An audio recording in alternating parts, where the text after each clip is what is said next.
Depois de o presidente da França, Emmanuel Macron, levantar a possibilidade de enviar tropas para a Ucrânia em apoio à guerra contra a Rússia, o chanceler alemão garantiu que não há planos parecidos por parte da Alemanha, já que isso colocaria em risco não apenas os países da Europa Ocidental, mas também toda a humanidade. Se você quiser entender esse e outros assuntos das atualidades, geografia e geopolítica, me acompanha no canal. Faça a sua inscrição, deixa o like nesse vídeo e vem comigo. Pessoal, na segunda-feira, todos se lembram, eu também gravei um vídeo aqui falando sobre isso, o Emmanuel Macron, presidente francês, em uma reunião com líderes europeus lá na França, em Paris, para discutir justamente diferentes formas de apoio à Ucrânia, falou sobre a possibilidade de enviar tropas, ou seja, militares, homens, para o fronte de guerra em apoio à Ucrânia na luta contra a Rússia. Imediatamente isso gerou uma grande repercussão, com a maioria dos líderes europeus, líderes ocidentais, falando que isso não estava em cogitação. Entre eles está o líder alemão Olaf Scholz, que ontem, quarta-feira, gravou inclusive um vídeo no Twitter, atualmente chamado de X, para falar sobre esse assunto.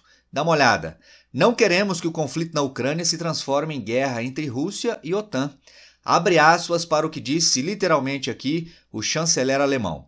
A OTAN não é e não se tornará parte no conflito. Este continuará a ser o caso. Não queremos que a guerra da Rússia com a Ucrânia se transforme em uma guerra entre Rússia e OTAN. Estamos unidos a todos os aliados nisto. Isso também significa nenhum envolvimento alemão na guerra. E posso dizer sem rodeios, como chanceler federal, não enviarei soldados das Forças Armadas Alemãs para a Ucrânia.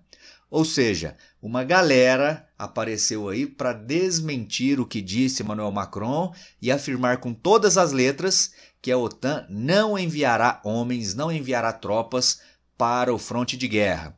Por que, gente, uma preocupação tão grande agora de se pronunciar em caminho contrário ao que disse Macron? Porque a OTAN enviar tropas em apoio à Ucrânia significaria declarar guerra formalmente à Rússia. E a OTAN declarar guerra à Rússia significa a Rússia contra-atacar e estaríamos diante de uma guerra nuclear, algo nunca antes visto. Lembrando que na segunda-feira mesmo, depois da fala do presidente francês, a Rússia se manifestou por meio do seu porta-voz, que disse que, caso a OTAN, de fato, qualquer país da OTAN enviasse tropas para a Ucrânia, isso levaria à inevitabilidade de uma guerra entre Rússia e OTAN. Ou seja, não seria nenhuma pergunta sobre a possibilidade de uma guerra, mas sim sobre quando seria essa guerra, algo inevitável.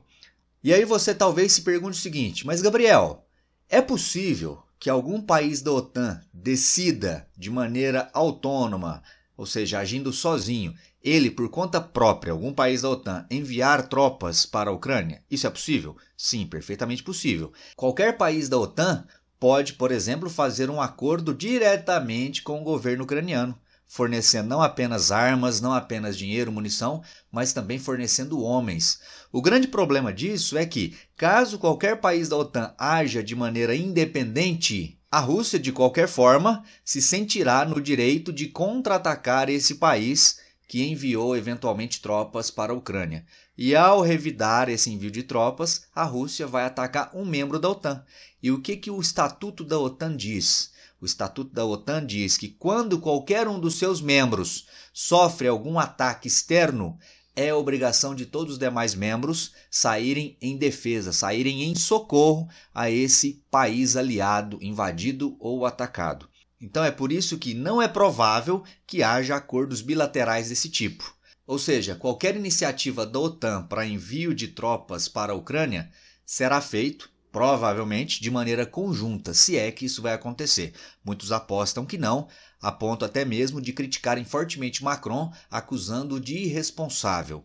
E aí, nesta quinta-feira, pela manhã, o presidente russo Vladimir Putin fez um tradicional discurso que ele faz todo início de ano para o parlamento, para o Congresso russo.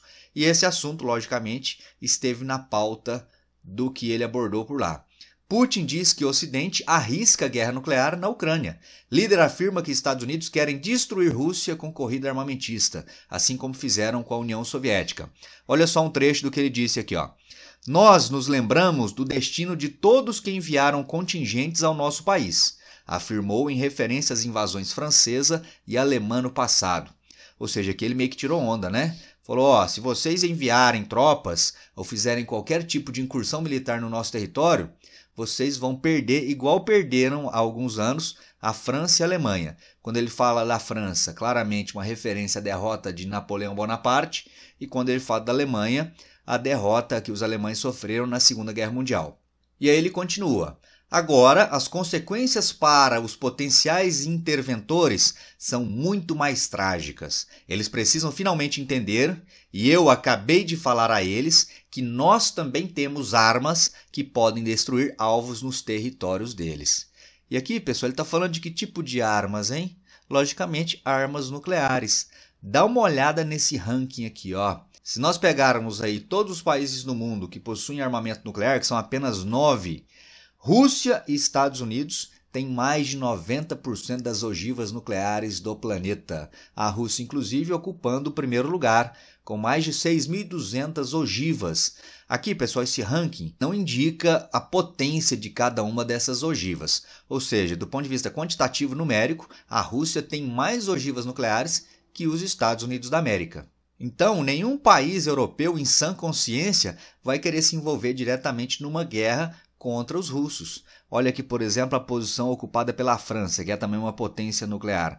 A quarta maior potência em número aí de ogivas nucleares. Em quinto lugar aparece o Reino Unido. Os dois únicos países europeus, ocidentais pelo menos, a disporem de armas nucleares. Putin ainda disse o seguinte: há uma séria necessidade de fortalecer os agrupamentos na direção estratégica ocidental para neutralizar as ameaças associadas a mais uma expansão da OTAN para leste, atraindo Suécia e Finlândia.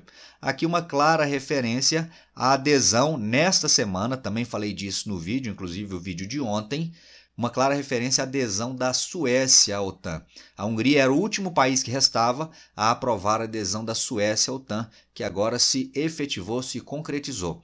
Isso aqui é apontado por muitos, a adesão da Suécia e da Finlândia à OTAN, como uma importante derrota geopolítica para Vladimir Putin. Afinal de contas, quando ele atacou a Ucrânia, lá em 2022, há 2 anos, um dos objetivos alegados era justamente impedir a expansão da OTAN. E como vocês percebem, esse objetivo não teve sucesso, até porque, desde que a guerra começou em 2022, 2 novos países ingressaram na OTAN, a Finlândia em 2023 e a Suécia agora em 2024. E antes de encerrar, apenas uma curiosidade. Eu falei sobre o Estatuto da OTAN, que afirma que quando qualquer um dos seus membros é atacado, é a obrigação de todos defenderem esse membro atacado. É o velho lema, de um por todos, todos por um. Vocês sabem qual foi a única vez que esse artigo, o artigo 5º da OTAN, foi utilizado? Isso aconteceu em 2001. Em 2001, os Estados Unidos sofreram um ataque. Lembra dos ataques às Torres Gêmeas em Nova York e ataques também ao Washington? Pois bem, naquele momento, esse artigo do Tratado do Atlântico Norte foi invocado e alguns países aliados se juntaram aos Estados Unidos na invasão feita ao Afeganistão algumas semanas depois do 11 de setembro. Então fica aí essa curiosidade. Valeu, meu povo! Espero que vocês tenham entendido, gostado de mais esse vídeo. Deixe aí seus comentários. Não se esqueça também do like. E se puder e quiser, contribua financeiramente com o canal. Afinal de contas, isso aqui também é meu trabalho. Informações aqui na descrição do vídeo sobre a minha chave Pix. Te espero no próximo vídeo. Um forte abraço e até lá. Valeu!